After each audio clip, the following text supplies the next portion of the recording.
Muy buenos días tengan todos, bienvenidos al devocional de la comunidad contigo. Acompáñenme a hacer una oración pidiendo la guía de nuestro Papá Celestial para este tiempo. Oremos. Papá amado, gracias por esta mañana, gracias por este día, Señor. Te entregamos este tiempo devocional, Señor. Venimos ante ti para escuchar tu voz, para responder en fe a tu evangelio y a tu palabra, Señor. Te pedimos que tú hagas el milagro de concedernos la fe y de ayudarnos a creer, Señor. Ayuda a nuestra incredulidad. Te pedimos esto en el nombre de tu Hijo Jesús. Amén. Hoy continuamos entonces viendo las distintas respuestas al Mesías que Mateo nos presenta en la tercera sección de su Evangelio. Hasta ahora hemos visto las respuestas de la duda y de la mera curiosidad. Y hoy veremos la respuesta de incredulidad hacia el Mesías. Y esta respuesta de incredulidad no es algo único a la generación de la época de Jesús, sino que esta incredulidad está también presente hoy en nuestra generación. En su prédica del domingo, Pablo James dijo algo interesante. Él dijo: una gran mayoría de nuestros vecinos han aceptado la filosofía que domina nuestra sociedad hoy en día, que es el escepticismo. Se ha vuelto común en los colegios, en las universidades, dudar que existe una verdad objetiva. Este comentario que hacía Pablo James en la prédica me parecía muy acertado a lo que vivimos en la actualidad. El escepticismo de nuestra época pregunta: ¿puedo creer realmente? No hay suficiente evidencia. En el pasaje que nos toca hoy, Jesús confronta este escepticismo y esta incredulidad en su generación. ¿Por qué no creyó la generación de Jesús? ¿Qué necesitaban para creer? ¿No tenían toda la evidencia necesaria para creer en el Mesías? Ahora, ¿por qué nuestra generación no cree? ¿Qué evidencia necesita nuestra generación para creer en el Mesías? Para reflexionar en estas preguntas, entonces, acompáñenme a leer Mateo capítulo 11. Y en esta mañana vamos a ver los versos del 16 al 24. La palabra de Dios dice así: ¿pero con qué compararé a esta generación? Es semejante a los muchachos que se sientan en las plazas, que dan voces a los otros y dicen: les tocamos la flauta y no bailaron, entonamos endechas y no se lamentaron, porque vino Juan, que no comía ni bebía, y dicen: tiene un demonio. Vino el Hijo del Hombre, que come y bebe, y dicen: miren, un hombre glotón y bebedor de vino, amigo de los recaudadores de impuestos y de pecadores. Pero la sabiduría se justifica por sus hechos.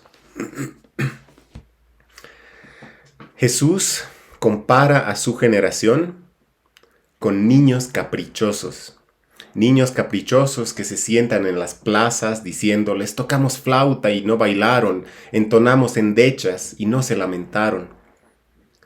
Es decir, vino Juan el Bautista, el mensajero que anunciaba el Mesías, con un estilo de vida austero, que no comía ni bebía, y no recibieron su mensaje. Como los niños caprichosos de las plazas, ellos dijeron: no nos gusta esta canción, es muy triste. Mejor tócanos una canción más alegre. Entonces llegó el Mesías prometido, a quien Juan anunciaba, y Jesús comía y bebía y llamaba a los pecadores y se juntaba con ellos. Y aún así no recibieron su mensaje. Como los niños caprichosos de las plazas dijeron: tampoco nos gusta esa canción. Esta es muy alegre, mejor tócanos otra canción. Como niños caprichosos, no estaban contentos ni con la endecha ni con la canción alegre.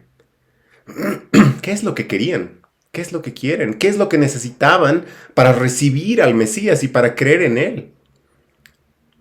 Los niños caprichosos, ellos quieren tocar su propia melodía. No quieren que nadie les imponga la música. Ellos quieren tomar la flauta en sus manos y definir ellos mismos la música que van a tocar y que van a escuchar. En otras palabras, ellos quieren ser sus propios jefes.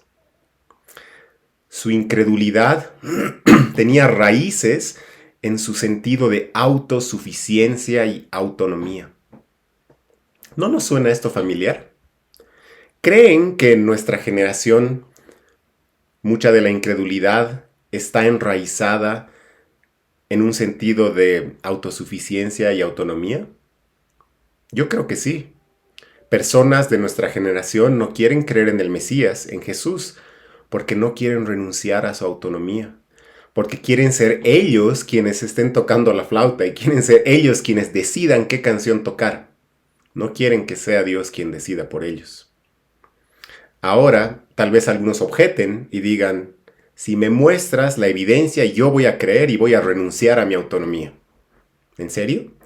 Jesús responde a esta objeción diciendo lo siguiente. Acompáñenme a leer los versos del 20 al 24. Mateo 11, 20 al 24. La palabra de Dios dice así. Entonces Jesús comenzó a reprender a las ciudades en las que había hecho la mayoría de sus milagros, porque no se habían arrepentido. ¡Ay de ti, Corazín! ¡Ay de ti, Betsaida! Porque si los milagros que se hicieron en ustedes se hubieran hecho en Tiro y en Sidón, hace tiempo que se hubieran arrepentido en silicio y ceniza. Por eso les digo que el día del juicio será más tolerable el castigo para Tiro y Sidón que para ustedes. Y tú, Capernaum, ¿acaso serás elevada hasta los cielos? Hasta el Hades descenderás. Porque si los milagros que se hicieron en ti se hubieran hecho en Sodoma, ésta hubiera permanecido hasta hoy. Sin embargo, les digo que el día del juicio, el castigo será más tolerable para la tierra de Sodoma que para ti. La generación de Jesús no necesitaba más evidencia. Jesús les dio toda la evidencia necesaria. El verso 21 dice, si los milagros que se hicieron en ustedes se hubieran hecho en Tiro y en Sidón, hace tiempo que se hubieran arrepentido. El verso 23 dice, si los milagros que se hicieron en ti se hubieran hecho en Sodoma, esta hubiera permanecido hasta hoy. En el versículo 5, que estudiamos la anterior semana, Jesús dijo, los ciegos reciben la vista y los cojos andan. Los leprosos quedan limpios, los sordos oyen, los muertos son resucitados. ¿Qué evidencia más necesitaban? ¿Qué más evidencia que esta? El reino de los cielos verdaderamente se había acercado y Jesús, el Mesías, lo demostró con toda esa evidencia, con todos los milagros que hizo. Podríamos incluso volver más atrás en el Evangelio según Mateo, hasta su introducción en los capítulos del 1 al 3. Ahí está la evidencia de que Jesús es quien cumple todo lo prometido, prefigurado y profetizado por el Antiguo Testamento. La generación de Jesús tenía toda la evidencia necesaria, pero como un niño caprichoso, aquella generación quería tener el control. No necesitaba más evidencia, sino que más bien necesitaba renunciar a su autosuficiencia y autonomía y necesitaban rendirse ante el Mesías, ante el Rey de Dios y responder a Él con fe. ¿Creen que es similar con nuestra generación? En un sermón del año 1996, el pastor Timothy Keller dijo lo siguiente. Él dice, la incredulidad no es la ausencia de fe por la falta de evidencia. Es más bien la presencia de algo más. La incredulidad se traga toda la evidencia y dice, todavía tengo hambre. Qué interesante esta última frase de Tim Keller. La incredulidad se traga toda la evidencia y dice, todavía tengo hambre. No importa cuántos razonamientos lógicos o evidencia pueda presentar el cristianismo al mundo, el problema de la incredulidad se encuentra en el corazón. Se encuentra en un corazón que tendrá hambre de evidencia perpetuamente, a menos que estemos dispuestos a renunciar a nuestra autosuficiencia y nuestra autonomía. Y por si acaso, no estoy diciendo que jamás debemos hablar de evidencia. No, Jesús presentó toda la evidencia a su generación e invitó a las personas de su generación a razonar y a pensar y a considerar sus enseñanzas seriamente. Nosotros entonces debemos hacer lo mismo, debemos apuntar a la evidencia y debemos invitar al mundo a razonar, a pensar y a considerar seriamente las enseñanzas de la Biblia. Nosotros debemos también considerar esto y razonar y pensar. Pero no nos olvidemos que para creer en Jesús se necesita más que evidencia. Para poder recibir al Mesías y creer en Él, necesitamos renunciar a ser nuestros propios jefes.